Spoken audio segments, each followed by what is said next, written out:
Dr. Gurrell, we know that from our conversation that social media is something that can be used in such beneficial, uplifting, hopeful ways. It can also be used in hurtful ways. And I'm wondering if you can speak to the pastoral care that might be needed or that one might need to use to accompany those who've been victims of bullying on social media. Thank you for this question. I think that bullying is the thing that we need to be most concerned about on social media spaces.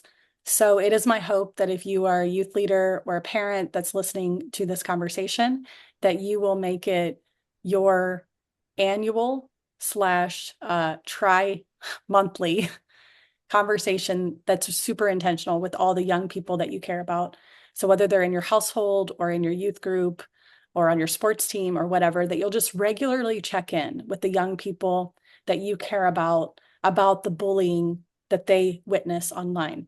And so you can ask this in a very sort of hands-off way, I'm not assuming you're being bullied, right? I'm assuming that you have witnessed bullying. So if I'm sitting with you, Jill, and you're a young person I care about, I'm like, hey, Jill, something that I've heard is that bullying happens online. Have you ever seen someone being bullied? It's an open-ended question. It's capacious.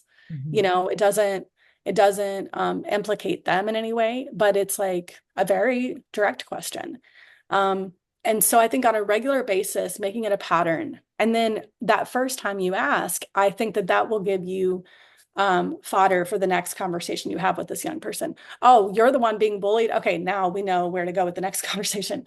Oh, you're seeing this a lot with this particular kid at school. Maybe this is something to go to the school counselor about. Um, or you're seeing this just like on a regular basis, sort of pervasively in the school where people are just mean to each other a lot. Well, maybe this is a space that we don't want you in. Like if this is happening all the time on Snapchat and or in a certain space online, then maybe you excuse yourself from that space. So it's Yeah. how that conversation unfolds guides you into the next conversations that you're having with this young person. As far as youth goes, the youth group, I love the idea of at least once a year having a dedicated youth group to bullying and shaming, period, in high schools and middle schools. Mm. And so this could Yeah. look like this could look like I had a box in my youth ministry, in my youth group, a box where you could write anytime you wanted a question that you had or something hard that you were experiencing that you wanted us to talk about. And it could be totally anonymous, right? And a lot of times I would just pass out the paper to everyone and say, write down whatever you want and put it into the box. It might be, just whatever you want to. And a lot of times, and then the box was always sitting there. So you could have everybody like when it comes to bullying, bullying can be something that's really difficult for people, for all of us, like to experience ourselves or to see happening to someone else, or if we find ourselves caught up in a group that's being mean to someone else, like, so I would love us all to write down a question you have about bullying, an experience you've had of bullying, and put it into the box. Mhm. And then we're going to talk about it next week at youth group or 2 weeks or whatever it is. And Yeah. then everyone puts it in and then say, if you don't have anything to say about bullying, put whatever you want on the paper. And everyone's going to put it into the box, your paper. And what's interesting is that then you take that into your office and you say it's totally anonymous, you take that into your office and you spend a couple of weeks preparing for this conversation based on what they've told you. Right. And it might be interesting. You might find, I mean, they will be your guide. They will Mhm. tell you what to talk about. Yeah. And along with this, maybe an idea is to do a fishbowl conversation where you put three chairs in the middle and everyone else is witnessing the fishbowl, and you have youth sit there and then you ask a series of questions related to what showed up in the box. And you have this really dynamic, engaging conversation about bullying that involves everyone. You can look up fishbowl conversations online and get directions for how to do that. Maybe bullying isn't the first topic you try it out with if you're nervous to do a Yeah. fishbowl. But essentially, creating ways for young people to share their experiences and their questions with you in anonymous ways, and then very intentionally cultivating a youth group experience or several back to back about that is going to be a really important part of your ministry. Yeah.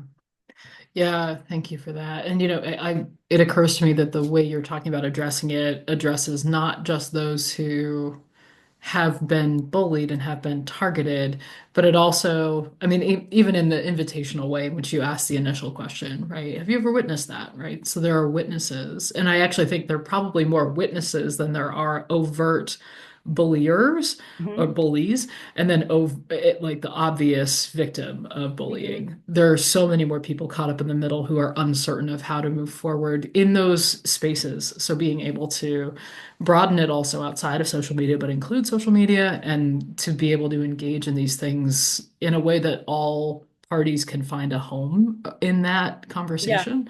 I think that's Yeah, really because important. yeah, what we find is that if bullying is happening online, it's happening in person, and if Right, bullying is happening in person, it's happening online right, to usually the same kids, unfortunately. right. And so it's really just an extension of the in-person experience. And so I Yeah, think trying to address it as a cohesive hybrid thing is important. And yeah, so thank you for what you said, because absolutely, there are all these dimensions to bullying. There's the person experiencing it, the people witnessing it, and then there are the people caught up in the middle. Like, these are my good friends, and they start making fun of this person, and I don't know what to do. right, Or I find myself laughing along, right. and I'm not sure how to stand up for what I believe in without then being bullied myself. Right. Absolutely. And that carries over into other areas of intervention when we see other bad behaviors going on to in I'm thinking of things that we're often taught about in academic environments of how to intervene when there are overt anti-racism or Mhm. racist things happening and Mhm. how to be anti-racist in those moments. Yeah. Same with the LGBTQ plus population and how to be present when such unfortunate things and harmful things are happening. So, how to do those things carries over. So, skills we learn when we're young can actually make a really big difference in how we advocate for others in the future. So, yeah, thank you very much.